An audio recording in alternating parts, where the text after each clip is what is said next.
that we're going to be talking about the posterior chain in athletics. We'll talk about the functional anatomy and their athletic impacts. We're going to break everything down to try and take some of the magic away. Before we really get going on here, I'm going to say a few words. I want to make sure that you understand with this terminology. What is the origin, the insertion, and the function? Now, the rule of thumb people would say is that the origin is closest to the belly button and the insertion is furthest away. And you know what? You'll be right 65, 70% of the time with that. And we know that that's a C or a D if we're looking at education. The actual rule is that the origin is the least movable into the joint with a muscle attachment, and the insertion is the most movable. And then function. What do we mean by function? Simply what the muscle does. Now, so what is this posterior chain? I always hear a lot of talk of it that people are mentioning it in various podcasts, etc. They're like, oh, well, the posterior chain, the posterior chain, the posterior chain. And sometimes it seems like they're speaking of this in some sort of foreign language, that this is something magical and mystical. Is it a magical link to performance that we're unaware of? Is it some magical link to injury prevention? Is it something that's given out after a turnover? Like this? No, it's a turnover chain, not a posterior chain. I apologize for that. Here's what the posterior chain is. It's simply the musculature that lies along the back side of the body.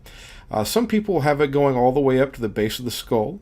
Some people, obviously, from this picture, going with like the omohyoid muscle, wrapping her up around the back of the skull and attaching to just above the eye sockets. But most people, we're going to look at spinal erectors on down. Spinal erectors, hamstrings.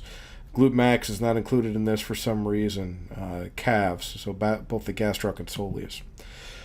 But it's just simply all the muscles in the posterior aspect of the body. And collectively, it is what promotes moving the body forward, or forward locomotion, or forward propulsion. Now, every muscle within the posterior chain has a specific function or functions, especially if it crosses more than one joint, and can be varied based off of the joint motion and the joint structure and the joint function. And all of these things are, of course, going to matter for human movement. But we're not going to go too deep down that unless we want to develop an extra course. So for today's purposes, we're only going to be talking about the muscles from the thorax and below. Okay, we're not going to be talking about any of the cervical musculature. So we're going to be hitting the spinal erectors, quadratus lumborum, gluteus maximus, the hamstring group, which is the semitendinosus, semimembranosus, biceps femoris, long head, and short head, which we do need to separate out, and the gastrocnemius and soleus. So if we look at the spinal erectors, well, it's made up of three muscles: the spinalis, the longissimus, and the iliocostalis. Now, all of these originate on the pelvis and the sacrum, and they insert into various vertebrae or ribs up the lumbar, thoracic, and cervical spine, as we can see here. Now, this image is taken from visible body. Now, the muscle that is the one that is going right along the laminar groove, right along the vertebrae, is called the spinalis muscle. Moving out slightly, and it's also the deepest one. It's not the greatest view here of it, but you're not going to find a really great view of the spinalis. The next muscle we see coming off of the sacrum is the longissimus, and we see how it runs up the spine. And then we see the iliocostalis and how it wraps out and it inserts onto the individual ribs, and it comes off of the iliac crest. Now, with muscular anatomy, you have to remember that anatomists are extremely inventive people, and names of muscles are either a shape, a function, or an insertion. So iliocostalis, meaning that it comes off of the iliac crest and inserts into the ribs. So that's something that's going to help elevate the rib cage and lift it back up. And then we could see from the origin and insertion that the origin being here on the sacrum and iliac crest, insertion all the way up, that it is going to pull the spine posteriorly or backwards to cause extension of the spine. Of course, with the function, the name says it. It's to keep the spine erect, spinal erectors, and it's going to resist gravity from coming down. So what is it going to do? Well, for us, for our purposes, it's going to aid in the stabilization of the spine for transmission of force. We're going to have to transmit force from the feet up through the hands, or the knees up through the hands, or to the shoulder, or whatever happens to be. But we are going to have to deal with transmission of force. And if the spine is not strong and it's not able to resist forces and push it into a positive direction, we're not going to be able to transmit that force effectively. Now, are there other muscles that can help with that, with internal, external obliques, transverse abdominis, rectus abdominis? Absolutely. That's not saying that these are the only ones. That's just saying that they are very, very good for that. Also, we've got the protection of the spine in contact, collision and combative sports. So we want to make sure that that spine is kept stable. And whenever we're dealing with sports that are these contact, collision, and combative sports, what's the difference? Contact simply means that whenever somebody knocks into each other. So think about with basketball or soccer, if you're fighting for position to be able to receive the ball. Collision would be things like sports like football, rugby, etc., where you're coming at a high speed and your job is to hit the other person. That would be considered a collision sport. And the combative sports, simply think about like wrestling, martial arts, MMA, things like that, where the goal is combat.